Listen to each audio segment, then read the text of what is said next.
বর্তমান সরকারের নির্দেশনায় সুন্দরবন অঞ্চলের সক্রিয় সকল বনদস্যু বাহিনী নির্মূলের লক্ষ্যে বাংলাদেশ কোস্টগার্ডের নেতৃত্বে operation restore piece in Sundarban এবং অপারেশন ম্যানগ্রোভ শিল্ড নামে দুটি বিশেষ অভিযান পরিচালিত হচ্ছে। এই অভিযানের ধারাবাহিকতায় অপারেশন ম্যানগ্রোভ শিল্ডের আওতায় অভিযান পরিচালনা করে সুন্দরবনের কুখ্যাত ডাকাত করিম শরীফ বাহিনীর এক সক্রিয় সদস্যকে অস্ত্র, গোলাবারুদ, ডাকাতি ও বন্যপ্রাণী শিকারের কাজে ব্যবহৃত বিভিন্ন সরঞ্জাম সহ আটক করা হয়। গোপন তথ্যের ভিত্তিতে জানা যায়, সুন্দরবনে কুখ্যাত ডাকাত করিম শরীফ বাহিনীর সদস্যরা বাগেরহাটের শরণখোলা থানাধীন সুন্দরবনের আমুরবুনিয়া ফরেস্ট অফিস সংলগ্ন ড্রেনের খাল এলাকায় অবস্থান করছে। প্রাপ্ত তথ্যের ভিত্তিতে গত ৩ জুন ২০২৬ বুধবার বিকেল ৩টায় কোস্টগার্ড বেস মংলা কর্তৃক উক্ত এলাকায় একটি বিশেষ অভিযান পরিচালনা করা হয়।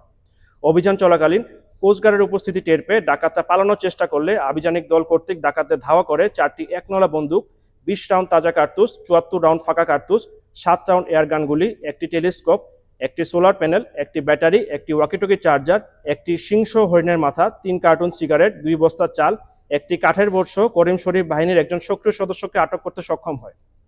এ সময় ডাকাত করিম শরীফ বাহিনীর ব্যবহৃত একটি আস্তানা ধ্বংস করা হয়।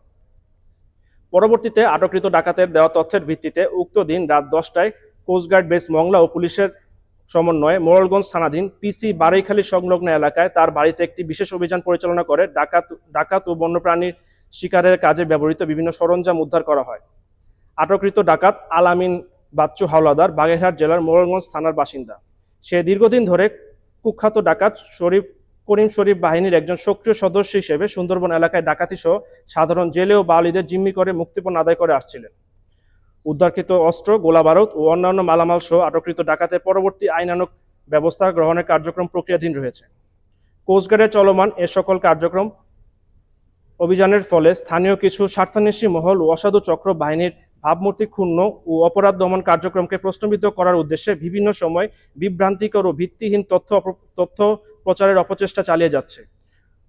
অপপ্রচার সত্ত্বেও কোস্টগার্ডের দস্যু দমন অভিযান অব্যাহত থাকবে।